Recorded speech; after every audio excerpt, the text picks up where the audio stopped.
Magical pizza tree. एक गांव में एक गरीब आदमी रहता था। उसके पास रहने के लिए घर नहीं था, इसलिए वो एक पेड़ का आसरा लेकर पेड़ के नीचे ही जिंदगी गुजार रहा था। एक बार की बात है, उस पेड़ के नीचे एक बाबा जी आकर लेटे हुए थे। वो गरीब आदमी उस बाबा जी को देखा और बोला, लगता है बाबा जी आप बहुत थक गए हैं, खाने के लिए कुछ इंतजाम करता हूँ मैं आपके लिए। और ये सोचकर उसके पास जो पैसे थे उससे वो जाकर ब्रेड खरीद कर पिज्जा बनाकर बाबा जी को देता है। बाबा जी ने पिज्जा खाकर बोला, वाह बेटा स्वादिष्ट, इतना स्वादिष्ट पिज्जा, ऐसा पिज्जा तो मैंने कभी नहीं खाया। अगर तुम सच्चे मन से सबके लिए ये पिज्जा बनाकर बेचते हो तो तुम्हारे लिए इससे अच्छा व्यापार कोई नहीं होगा, तुम जीवन में खूब तरक्की करोगे। ओम भट्ट तत्। और ये कहकर बाबा जी वहाँ से चले गए। वो गरीब आदमी बाबा जी के कही हुई बात के अनुसार उस दिन से पिज्जा तैयार करना शुरू कर देता है और रास्ते से आने जाने वाले लोगों को पिज्जा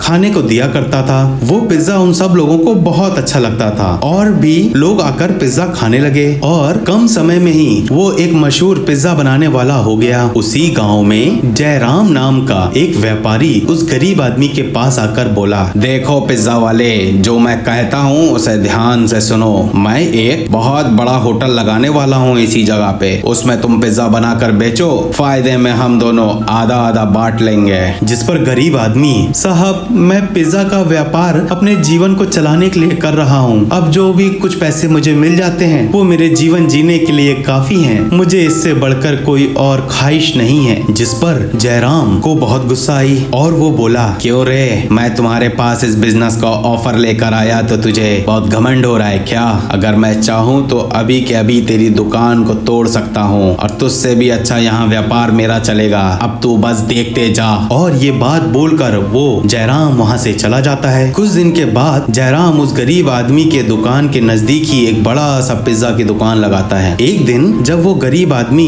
पिज्जा को तैयार कर रहा था तब उसकी पिज्जा ब्रेड खत्म हो गई। तब वो गरीब आदमी, अरे यार पिज्जा ब्रेड खत्म हो गया है, कल जाकर ब्रेड खरीद कर लाना होगा। और ये सोचकर अगले दिन वो किराने की दुकान पर जाकर ब्रेड के लिए पूछा, जिस पर किराने की दुकान वाला, भाई साहब ब्रेड खत्म हो गई है, आपसे पहले कोई आया था और सारी ब्रेड खरीद कर लेके चला गया, अब तो कोई ब्रेड बाकी नहीं है मेरे पास। जिस पर गरीब आदमी ठीक है बोलकर एक और दुकान पर गया, वहाँ भी ब्रेड खत्म हो गई थी। गरीब आदमी को कुछ समझ में नहीं आ रहा था कि आखिर अब वो करे तो क्या करे। जहाँ भी वो जा रहा था वहाँ ब्रेड खत्म हो गई थी। अगले दिन वो गरीब आदमी पिज्जा को तैयार नहीं कर पाया। गरीब आदमी सोचता है ये तो ठीक नहीं लग रहा है, जहाँ भी गया उधर ब्रेड नहीं बची। तभी उसकी नजर अचानक से जयराम के ऊपर पड़ी, जो एक ट्रैक्टर में सारी ब्रेड भर कर ले जाते हुए दिखा। वो गरीब आदमी उस ट्रैक्टर के पीछे जाकर चुपके से देखने लगा। उसने देखा कि जयराम सारी ब्रेडों को गोदाम में छिपा रहा था। तब गरीब आदमी को समझ में आया,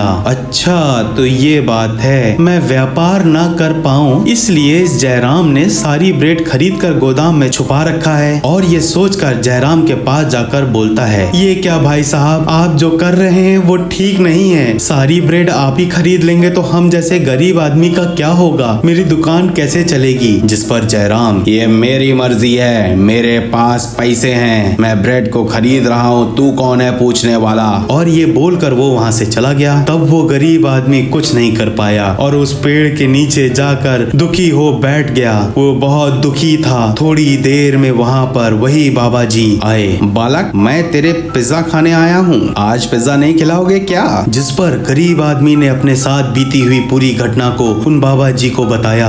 बस इतनी छोटी सी बात के लिए तुम चिंता हो रहे हो बालक, मैं तुम्हें एक उपाय बताता हूँ। मैं जानता हूँ कि तुम ही ने इस पेड़ को पानी देके बड़ा किया है। बाबा जी ने, बेटा अब से ये पेड़ तुम्हारी हर पल मदद करेगा। और ये कहकर बाबा जी वहाँ से चले गए। तब वो गरीब आदमी उस पेड़ में पानी डालकर उसे प्रणाम किया और कहा, आप ही के आशीर्वाद से अब मेरा जीवन चलना है। तभी अचानक से उस पेड़ से बड़े बड़े पिज्जा गिरने लगे। ये देख गरीब आदमी की खुशी का ठिकाना लगा। फिर वो पिज्जा को लेकर उसे बेचना शुरू किया। फिर पहले के जैसे लोग आकर उसका पिज्जा खरीद खरीद कर खाने लगे। इस बात का पता जयराम को चला। बहुत कोशिश करने के बाद भी उस गरीब आदमी का व्यापार मैं बंद नहीं कर पाया।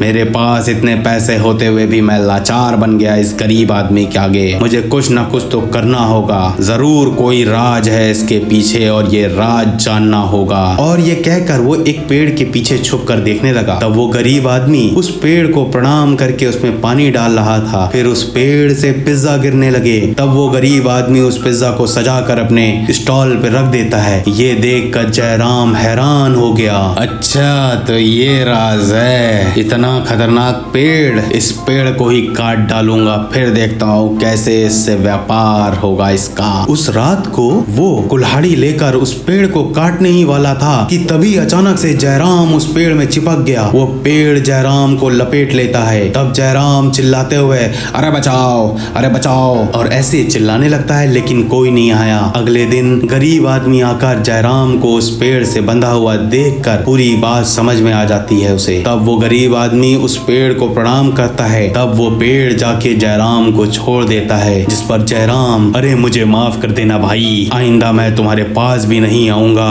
और इस पेड़ की जय हो, और ऐसा कह के वो वहाँ से डर के भाग जाता है। जबलपुर गांव में एक रिवाज था। उस गांव में कोई भी ब्रश नहीं करता था, यानी कि कोई भी दांत साफ नहीं करता था। यदि कोई गलती से भी ब्रश कर ले तो उसे गांव का सरपंच हरीश चंद्र 500 रुपए का जुर्माना भरने को कहता था। एक दिन हरीश चंद्र गांव वालों को इकट्ठा करके आजकल हमारे गांव वाले रिवाज को निभा नहीं रहे हैं, उल्टा सवाल कर रहे हैं कि आखिर क्यों दांत नहीं साफ करना चाहिए। ये प्रकृति का नियम है जिसे हम पालन कर रहे हैं। आप ही बताइए, इंसानों के अलावा और कोई जीव क्या ब्रश करता है? क्या शेर बाघ अपने दांत मांजते हैं? बताइए। इसलिए हमारे गांव वालों को भी दांत नहीं मांजना चाहिए। इतना ही नहीं, अब से हमें नहाना भी नहीं चाहिए। जब बारिश हो तभी उस पानी से नहाना चाहिए। ये मेरा नियम नहीं, भगवान का बनाया हुआ नियम है। सब गांव वाले मान गए। शुभम कुमार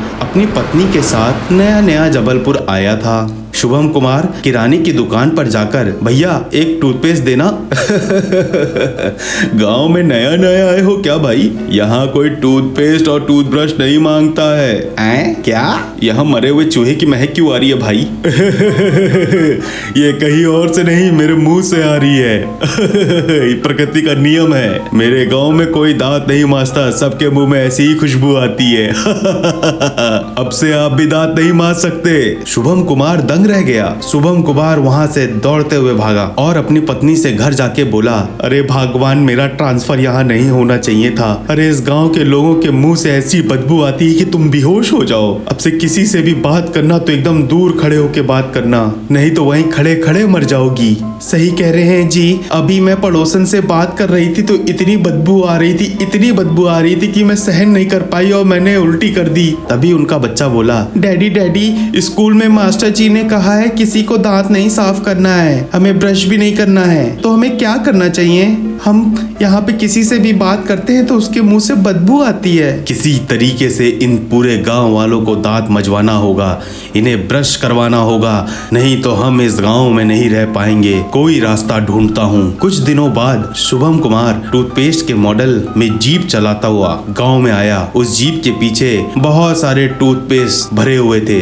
शुभम कुमार माइक से जोर जोर से ऐलान करता हुआ, मेरे प्यारे जबलपुर के गांव वालों, क्या आप जानते हैं कि आपके दांत ना मांजने से आपके सेहत पर कितना बुरा असर होता है? ऊपर से दूसरे गांव के लोग अपने गांव में आना भी बंद कर दिए हैं। आपके रिश्तेदार ने भी आपको दूर रखा है। इसीलिए मैं आप सबको एक ऑफर दे रहा हूँ। हर दांत मांजने वाले को मैं 1000 इनाम दूंगा। आइए इस मौके का लाभ उठाइए। सबने ऐलान तो सुना पर कोई जीप के पास नहीं आया। शुभम कुमार ने शाम तक प्रतीक्षा किया पर फिर भी उसके पास कोई नहीं आया। फिर वो उस टूथपेस्ट जीप को लेकर अपने घर चला गया। पत्नी नेहा से कहा, कोई लाभ नहीं है भाग्यवान, ये गांव वाले नहीं बदलने वाले, किसी ने भी टूथपेस्ट नहीं लिया। मैं 1000 रुपए का इनाम तक रखा था। तभी एक व्यक्ति आया, क्या मैंने इससे दांत मांजा तो क्या तुम सचमुच में 1000 रुपए दोगे? हाँ हाँ बिल्कुल, मैं पैसे कहकर तो पैसे दे रहा हूँ और टूथपेस्ट भी ले लो, पर ये बात तुम किसी से कहना नहीं तो लोग कहेंगे कि पैसे की लालच में आके मैंने परंपरा की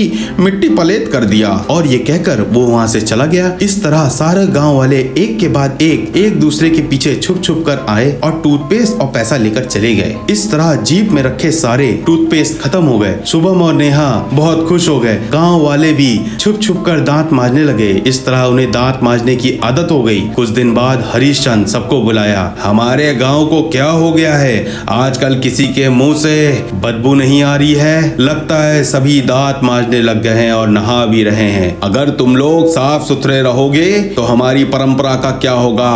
बस सरपंच जी, बस बंद करिए ये बकवास। आप गांव वालों से क्यों छुपा रहे हैं कि आपने भी चुपचाप आके मेरे घर पे टूथपेस्ट लिया है और पैसे लिए हैं, और आपके घर में भी सब लोग दांत मांजते हैं और आप गांव वालों को बेवकूफ बना के उपदेश दे रहे हैं। हरीशचंद मुंह बंद करके वहां से भाग गया। तब से पूरा गांव शुभम कुमार के जीप से ही टूथपेस्ट लेता है और इस तरह शुभम कुमार को काफी लाभ हुआ।